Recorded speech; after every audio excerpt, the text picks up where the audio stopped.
I'm obsessed. Are you? So really weird side hobby of mine. I go ghost hunting. I've been like around the world. Wow. Yeah, it's incredible. What have you experienced?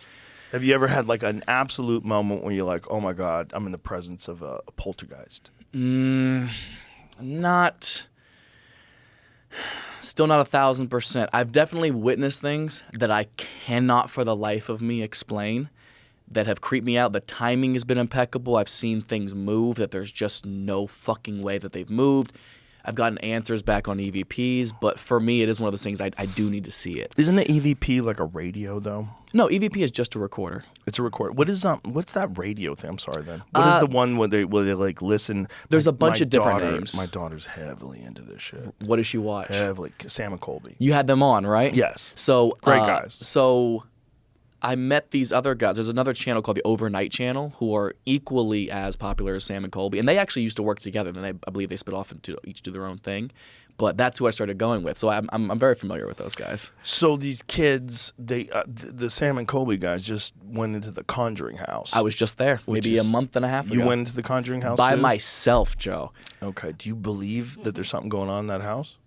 The Conjuring movies are fucking great. It's my favorite franchise. They're fun. And there's so many of them. They really did it right. Like, if you want to be smart, they branched off with The Nun. They branched off with Annabelle. And I love the way they tie in the story for each one to make it all one chronological story. It's genius. Yeah.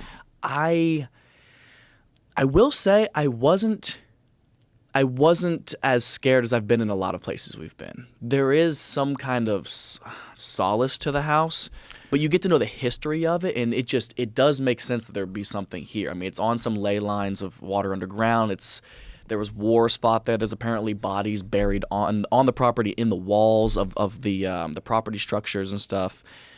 There's a lot of history that goes into it that just makes for kind of the perfect storm for some creepy shit. But I didn't witness anything that was that insane. Some items moved. Some cars rolled off of the children's dressers a couple of times on cue. And that's the one thing I do pride ourselves in these videos is so often we get absolutely nothing because we don't fake anything.